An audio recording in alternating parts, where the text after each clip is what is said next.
Hello, I'm Michael Diamond and you're watching Muscle Central. Okay, in this video I'll be talking about myself. I'm going to give you a little story of my worst bodybuilding competition nightmare. Now, let me give you a brief history of myself. I competed in the NPC for 4 years. I did each of the 4 years. I did both the Bev Francis Atlantic States Championships and the Eastern USA. Both shows were run by Bev Francis and Steve Weinberger. My first 2 years competing, I did the Empire States Championships also. That was run by Rob and Kim Klein. For those of you who don't remember, Kim Klein was a top-level fitness competitor. She competed in the Olympia Fitness Olympia. Okay. Now, I usually placed well in my shows. My first show, I won the novice lightweight, and I crossed over into the open men's lightweight and took second, which was questionable, but that's another story. And then from there on, I would compete in both the lightweight and the masters in my age group. And second and third place was pretty common, but even when I placed a little lower, I always placed in the top 5. Now, my last show was the nightmare. Now, Bev and Steve, their shows back then were held in Lower Manhattan, the Borough Manhattan Community College, Tribeca Performing Arts Center. Okay, and I lived in Brooklyn, which is a pretty close trip. Now, me, I'm like totally nuts about a lot of things. That's another story also. But I pack my bags up that I have to bring with me to the show. I pack them up the night before. I'm so crazy about it. I'll check my bag 3, 4, 5, 6 times that night before I lay down and try to go to sleep. I say try because it's not easy to sleep the night before the show. You're so drained, you're hungry, you got your nerves going on there. It's pretty difficult. But I would check my bag at least 4 or 5 times before I try to lay down.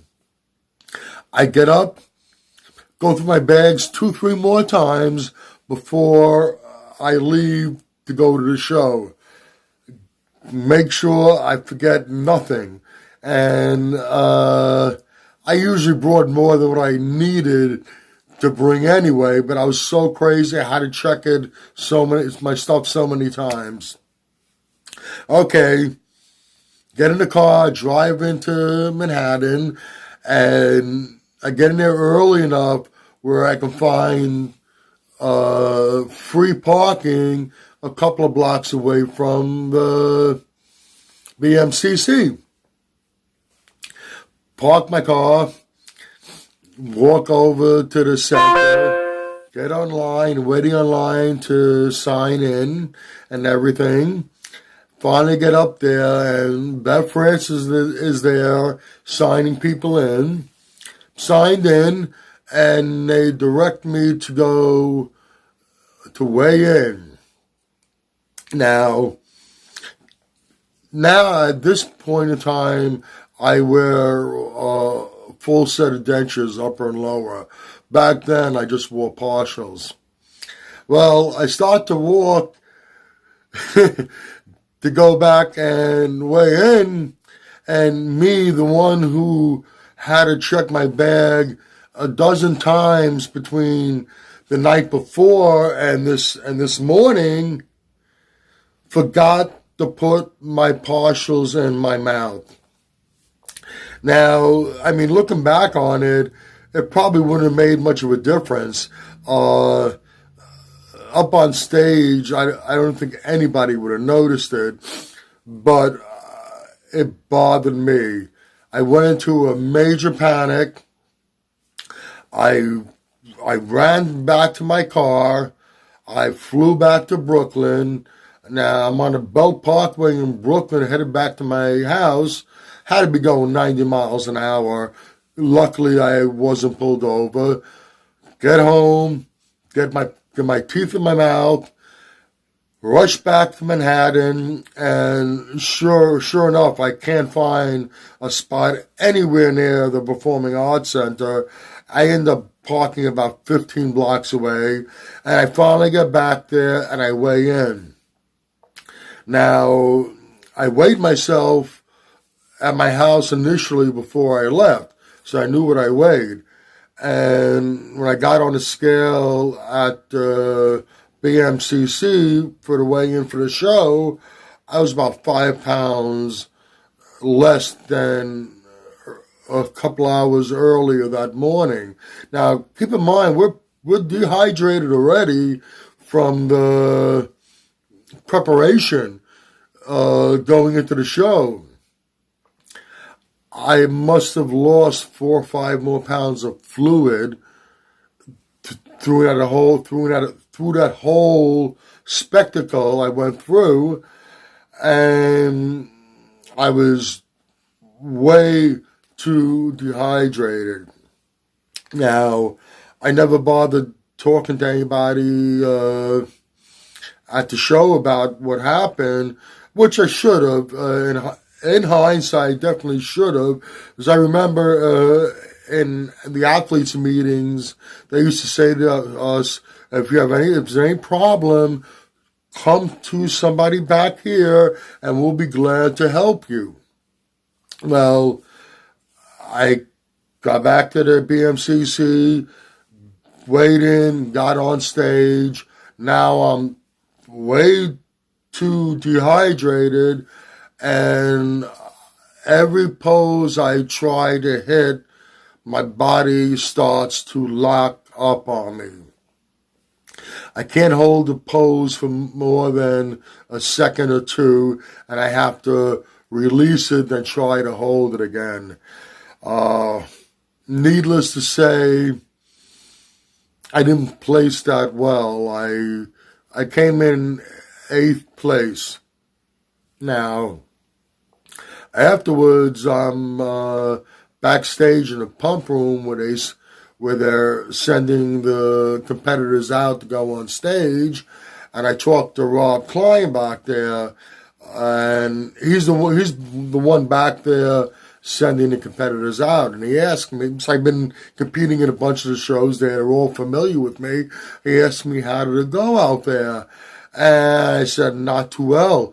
I couldn't hold a pose. I kept on locking up. My body was freezing, and I told him what happened to me. And he said to me, well, why didn't you come to me and tell me? I would have told you what to do. He said he probably would have had me drink about 20 ounces of Gatorade, and I probably would have been good to go.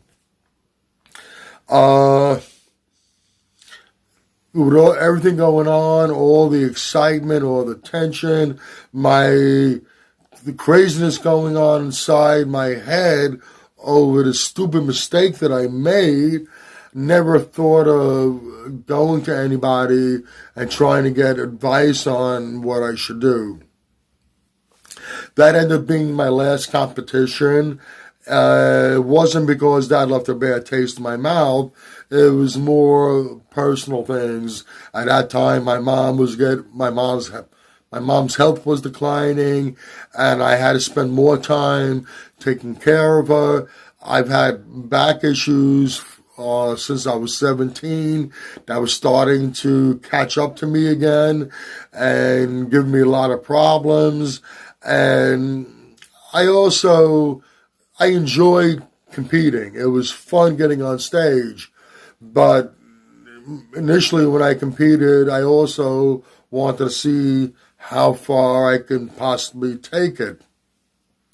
And even though I enjoyed it a lot, I realized that I didn't have the genetics to take it much further. Probably if I didn't have all the other outside things going on, my back, my mom and all that, I probably would have still competed for a couple more years, just because I enjoyed the whole drill. I liked the training. I had no problem with the dieting. I found it very exciting to be up on stage, posing, and I really enjoyed it. Okay, that was the story of my worst competitive nightmare. I hope you enjoyed it. Let me know what you thought of my story in the comment section below. If you like this video, please give it a thumbs up. Please share, and by all means subscribe. This is Michael Diamond, and I'd like to thank you for watching Muscle Central.